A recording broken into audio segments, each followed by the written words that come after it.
Good morning, folks. Jason Bowman, APA. Welcome back to our continuing coverage of this year's Mosconi Cup from here at the Mandalay Bay in Las Vegas. I'm joined this morning by Mike Panozzo from Billiards Digest. Mike, want to get your take on this year's Mosconi Cup, but before we do, I want to talk a little bit about Monday night where the United States Billiard Media Association hosted the 50th anniversary of the Hall of Fame banquet. I know you were a huge reason that happened, pushing that kind of along. I want you to tell us just a little bit about the night as well as why it was so important to the billiard industry. I think it was important to the billiard industry. I mean, the Hall of Fame banquet itself is such an important thing. It's important that we recognize and honor the great players and the great people in the sport, and it's a great opportunity to do that. What we hadn't done in a long time was to get all of the living Hall of Famers together, and having a 50th anniversary party, I think, gave us an opportunity to kind of rally support from the industry to do something like that. And so we did a lot of fundraising and a lot of, pulling on people's arms to help us out. And the industry came together tremendously, and we were able to bring back 22 living Hall of Famers. And many of them hadn't seen each other in, 10, 15, 20 years. And it was fantastic because half the night was the Hall of Famers asking each other for autographs. And it was just it was a great celebration of the history of the sport and a great celebration of the heroes that the sports have. And that's why, to me, that's why personally it was so important, was, to honor the heroes. Yeah, tell us a little bit about this year's inductees. Of course, Darren Appleton in the greatest player category, Tom Rossman, who a lot of APA members will know, in the meritorious service category. I know you know both very well. Kind of what was your take on this year's inductees? I thought it was a great, class inductee-wise. Darren is an amazing person and a great player, and what he's done in just 10 years of being in the U.S. Playing American-style pool is incredible, the record that he achieved. So it was great to see him in there. And Dr. Q, all the APA members, they know who he is, and that's part of the reason to get in. Everyone knows who he is because he's always out there. He's traveled the world. He spends so much time, so much of his own time, just teaching people about the game and teaching people to have fun and enjoying the game. And he's helped, build a real groundswell of players. So yeah, both very deserving honorees. It was great to have them up there. So let's change gears a little bit and talk about Mosconi Cup. Yeah, unfortunately, we find ourselves in the all too familiar territory of, Team USA is holding on by a thread. They're down 8-2. We go into day 3. Matchroom has reduced the amount of matches today in hopes of pushing it to a 4th day. But Mike, just just kind of tell us how did the team get to this point? Everybody had such high hopes this year, right? But yet we're back in the same spot. Just kind of your take on that. Yeah, very surprised. I thought this year, the team was the makeup of the team I thought was really good.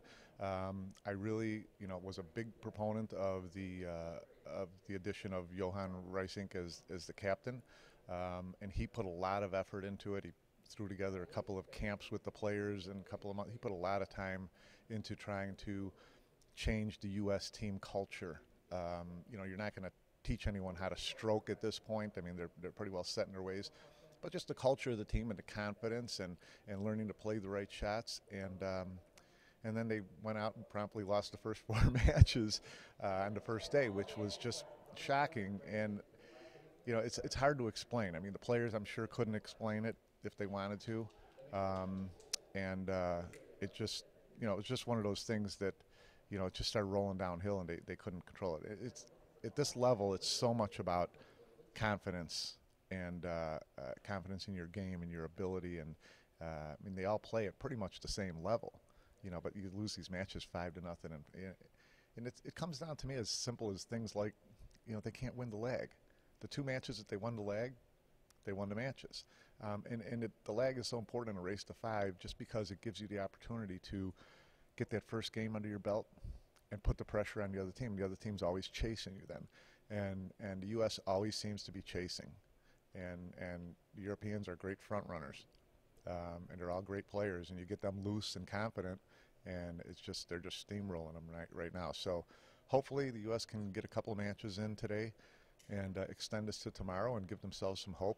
But it's going to be a tough road. I mean, the Europeans are starting out this morning with Ralph and Jason Shaw as the first doubles team. I think Marcus Schmatt, the captain for Team Europe, just thought, we're going to put the hammer down and just continue to hammer these guys. And so it's a tall task, but we'll see what kind of heart these guys have.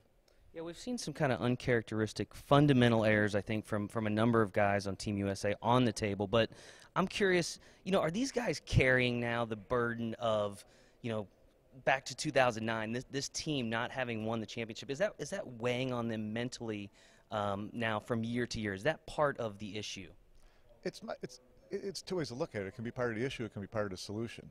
You want players who embrace that challenge and say, we're the ones who are going to turn this around. We're going to take this on, and we're going to hammer them. It's time to turn the tables. The race is to 5. It's not hard to, they're not that far out of any match. So I think that they need to embrace that more and take it head on. You've mentioned some of the changes that have been implemented over the last few years, the selection of the team earlier in the year, kind of getting the team together to practice more, the new coach this year, Johan.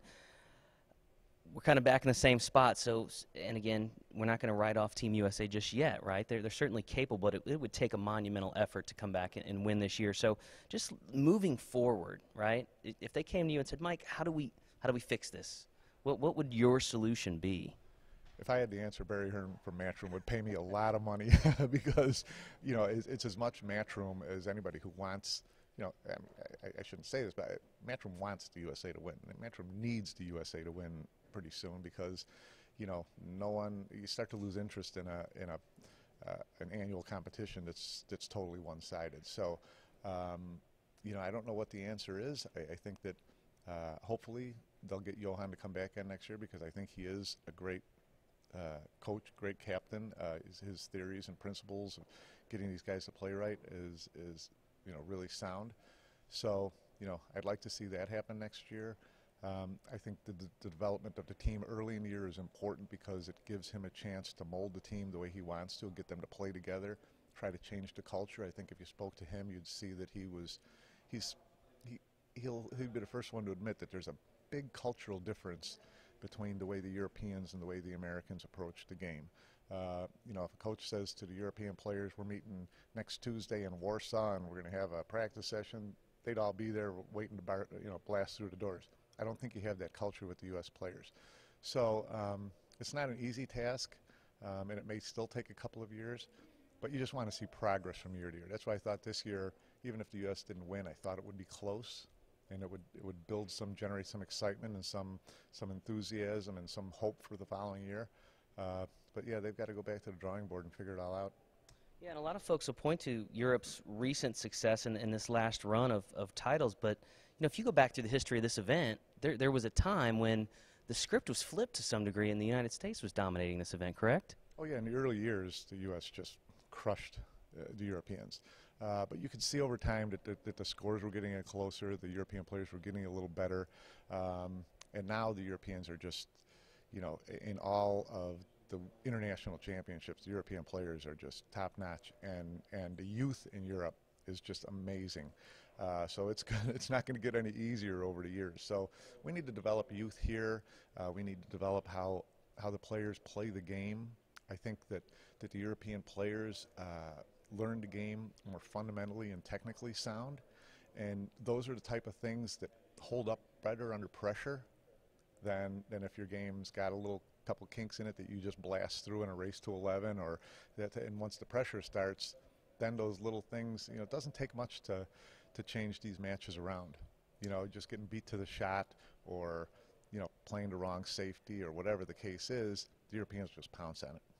Some whispering, not only here at Mandalay Bay, but throughout the industry, that because of the U.S.'s recent drought in the Mosconi Cup, that perhaps Matchroom might look to go away from this event, or at least go away from the United States side of it to maybe the Asian contingent.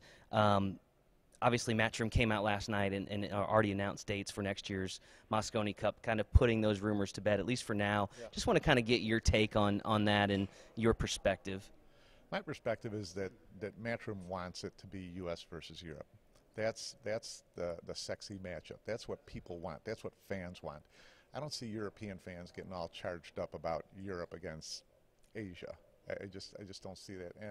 And Barry Hearn's spent 24 years building this event to the point now where, in the last 3 years, he's had 1,500 to 2,000 paid attendance on a daily basis. So, this is a moneymaker for him now from that standpoint. And it took him a lot of time to get here. So he doesn't want to see this go away.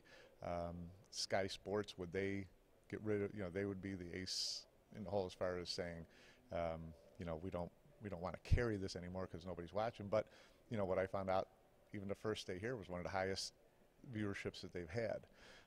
So I don't think that the Mosconi Cup is in jeopardy. I think that Barry has hinted at, and I think he actually did announce that they're going to do something in Asia next year or in the following year, Europe against Asia. But that, to me, is just, he's an event producer. So to me, it's just adding another event to his stable of pool events. I don't think it's going to replace the Mosconi Cup.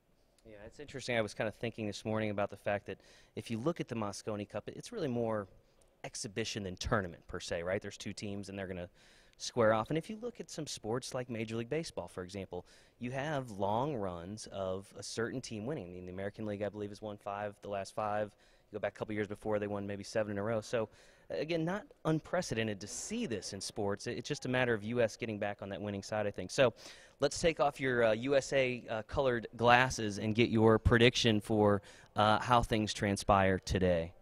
How things transpire today? Well, it's if the USA can start with the first match, if Dennis Hatch and I can't remember who he's playing with, take on Jason Shaw and Ralph Soke, if they can manage to pull that first match out, then it gets some momentum rolling into a singles match with Billy Thorpe. So, you want to see him win 3 out of 4, and get it to tomorrow and give themselves some hope. But they've got to come out and show that they've got some heart. They've got to come out and show that they're angry, and that they're not going to get they got shown up pretty good. Right. The Europeans are dancing all over the table and hugging each other and jumping on each other's back and going all Brandy Chastain, taking their shirts off and things like that. And nobody likes to see their faces rubbed in it. So I'm anxious to see how the U.S. responds, from the standpoint of having heart. All right, guys, so the Mosconi Cup Day 3 set to kick off at 11 a.m. Pacific Standard Time here at Mandalay Bay in Las Vegas. We'll be back with you later on today with continuing coverage of this year's Mosconi Cup. Mike, appreciate your perspective and for joining us. And, guys, stay tuned for more content here on the APA Facebook page.